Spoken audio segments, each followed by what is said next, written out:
Hello, I'm Nigel Cooper and welcome to this online HD camcorder buyer's guide.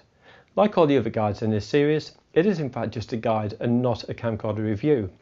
What I'm merely trying to do here is give you an overview to the camcorder, the kind of market it's aimed at, the type of productions it's suitable for, any unique features the camera might have, the type of media it records to, and of course the price. This camera I have here is Panasonic's AG-AF101, or as it's known in America, the AG-AF100. Now this is Panasonic's first ever film type camcorder. Now when I say film type, it actually has a very large sensor that's not too far off the size of a 35mm sensor. The AF101 has got a 4/3 inch sensor, which is approximately 4 times bigger than that of a regular 2/3 inch, and as I've already mentioned, very close to that of 35mm.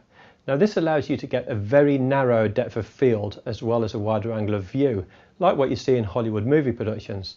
Now this gives you great cinematic control, which will allow you to direct the viewer's eye with the use of depth of field. The AF101 has got interchangeable lenses. You can fit on it regular digital SLR type lenses of any make, whether it's Nikon, Canon, Olympus or Pentax, with the use of an adapter like this. This particular lens is from an Olympus digital SLR, but you can in fact put on it PL mount lenses or any other professional high-end prime lens. It's got a high definition viewfinder, and around to the side it's got a high definition LCD screen. On the side of the camera you've got all your controls and switches for zebra, bars and all the other various camcorder controls that you'd expect to find. It's got optical neutral density filters built in, which will allow you to control depth of field even more. Now although the AF101 has got a large 4/3 inch sensor, Panasonic have applied some optical low-pass video filtering which eliminates any of the aliasing issues that we've had on digital SLRs in the past. So this works like a true camcorder, only with 35mm lenses that are totally interchangeable, allowing you great control of depth of field. The AF101 records to the ABCHD codec, and on the back it has 2 card slots for SDHC or the new SDXC memory cards, which are available in up to 2 terabytes. These are hot swappable. Around to the side of the camera you've got 2 balanced audio XLR inputs, and on the back of the camera you've got a HD SDI output, which is going to be fantastic if you want to up the quality even more. Instead of recording to the ABCHD codec, you can in fact come out of the back of this and record in 4:2 colour space to a much higher quality recording device. You've also got on the back here HDMI output as well as the regular AV out sockets. Round to the side of the AG-AF101 you've got your usual controls which are logically laid out. The AF101 also records uncompressed linear PCM audio, which will please your independent filmmakers.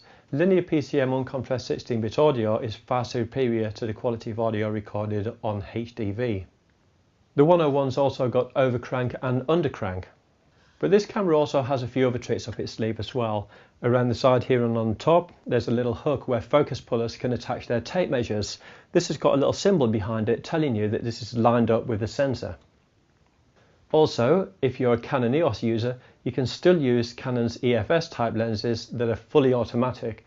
Anyone that uses those lenses will know that there's no aperture ring, but on this camera you can actually use this scroll dial wheel here at the side. All the electronic functions of the lens are still retained, and you can use the scroll wheel to adjust the aperture.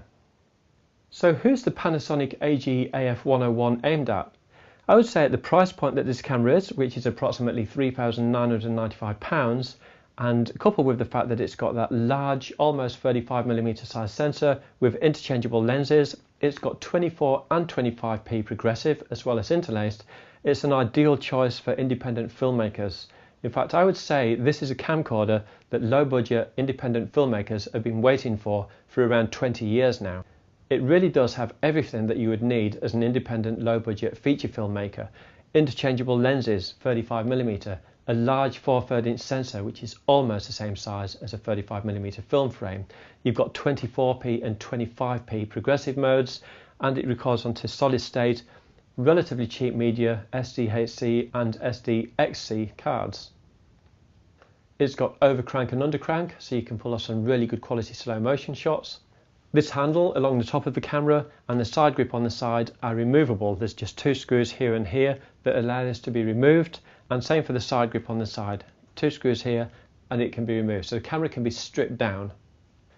The AGAF 101 really is revolutionary. The AGAF 101 is definitely suited to low budget independent feature filmmakers, but I think it will also lend itself very nicely to independent video production companies or corporate video producers, music video producers, and of course wedding videographers. If you're a corporate video producer, sometimes when you're interviewing somebody in an office, it allows you to throw that background out of focus, giving more separation between the subject and the background. Wedding videographers will appreciate this also because it will lend itself to achieving a more romantic looking shot. Music video producers will also love the amount of control you have over depth of field with this camera. So this is Panasonic's AGAF 101. It retails at approximately £3,995. Thank you for watching.